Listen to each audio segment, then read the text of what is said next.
Greetings, folks. I'm sure everyone has now um, learned of the escalation between the United States and China on the issue of trade tariffs. And yeah, I could say that now we are actually in an outright economic war between China and the United States of America. The let me start here. So it started here with the American President Donald J. Trump instituting tariffs on China, which amounted to how much? Around 50%, 55%. And then, in a larger package of tariffs targeted to more than 100 countries, nations. And then China responded by instituting around, 34%, 34% tariffs on the US. Then Donald Trump issued a warning to China saying, if you don't remove these tariffs, we're going to add 50% more tariffs on the tariffs that we've already put, which China, and gave them a deadline. China did not remove those tariffs. The US added those 50%. Now we are sitting at 104% tariffs on Chinese goods that enter the American market. China has responded yesterday with more tariffs on American goods. Now the tariffs on American goods going into China is around 89%. So we are at a stalemate. And I would say this was predictable on the side of China for a couple of reasons.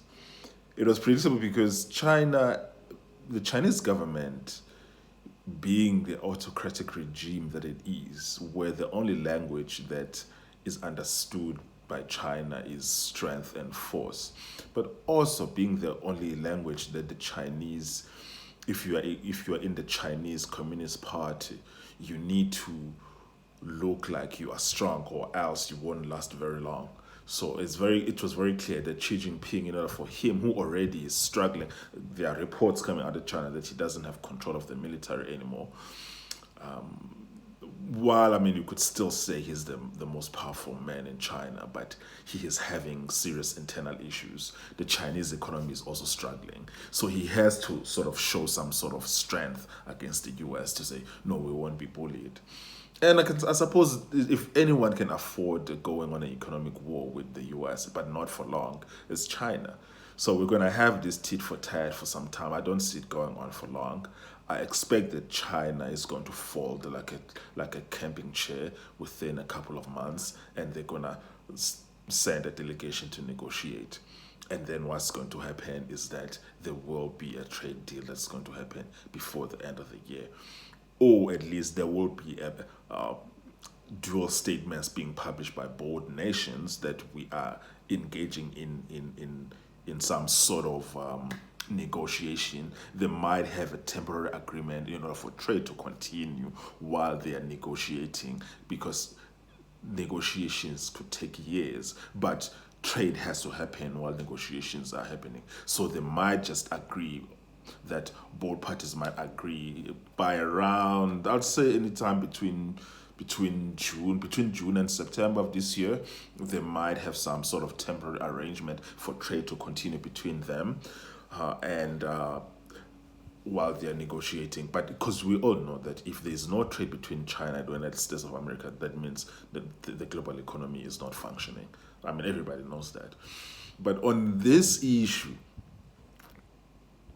Donald Trump is right. He's right. He's right. Trump has, excuse me, my apologies. China has had long standing tariffs on US goods going back the late 80s, while the US doesn't have tariff on Chinese goods. How is that fair? How is that fair? And American leaders have allowed this to happen for years. Maybe when China was still a developing country, which is currently not, it's not a developing country, in the early 90s, maybe up until 2000, that could have been excusable, not justifiable, but excusable. But how do you justify this thing now going into 2025 while China is competing with the US on almost everything there is to compete with? The military, the economics, technology, everything. China is competing on space exploration. They are competing with the US on everything. They are the second largest economy in the world. And secondly, China has been the worst aggressor in the world when it comes to technology theft. They don't just steal American technology, they steal everyone else's technology. When a country has an innovation that is very good, the Chinese, not very long, they steal it and then they reverse engineer it. And then they produce a cheap imitation, which they start selling internally in China. And then within a couple of years, they start selling it internationally while they actually stole the technology. Countless number of Chinese companies have been found guilty in American courts and European courts for stealing technology. And so their innovation and their growth and their success is not due to their own work. They are thieves. They've been stealing technology. And also, secondly, these guys, they have this long-standing policy of subsidies for their producers, which give them an unfair advantage over other nations. And they also have a long-standing, publicly known policy of currency manipulation, which certainly gives the Chinese companies an unfair advantage when it comes to exporting. So that sort of arrangement is just untenable. It's untenable. It can't continue in this fashion. And it just, the problem is that American leaders in the past have just allowed it to continue to happen. And Trump is saying no more. It ends here. So there is no possible scenario for me where I could actually say that China is being wronged here or that Trump is being unreasonable, because all the facts of what has happened in the past and what is continuously happening. But it's not just what China does to Americans, it's what China does to everyone else in the world. It's just that the rest of the world does not have the power to fight back, but China is ripping off everyone. I mean, in South Africa, China have totally destroyed the clothing and textile industry, and they are actually currently right now, destroying our steel and aluminium industry. All of our steel manufacturing companies are struggling because of Chinese cheap imports, which are sold to South African market below production cost.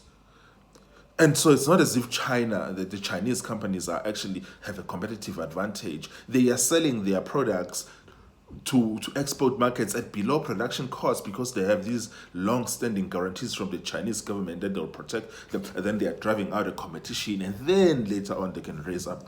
This is basically what raise up the costs. That's what they've been doing for years, decades.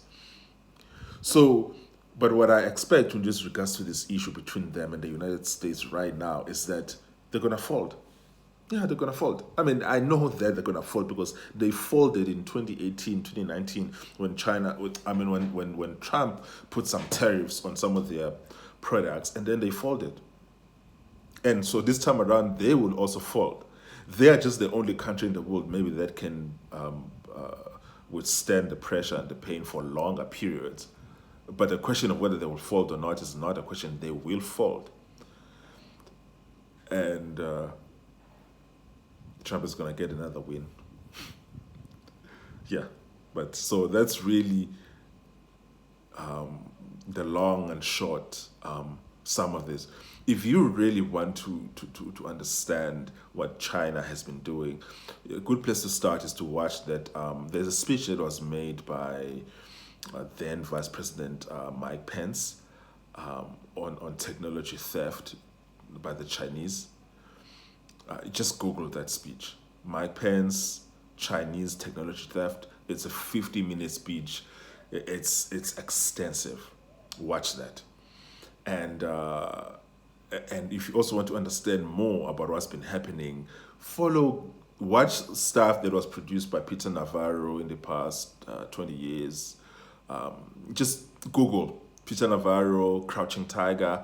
Google guys like Goding Chang, who is a specialist in Chinese affairs, read the stuff that they've written that's out there, the stuff that they've produced that is out there, and you'll know what China has been doing, not just to the United States of America, but to everyone in the world in the past 40 years.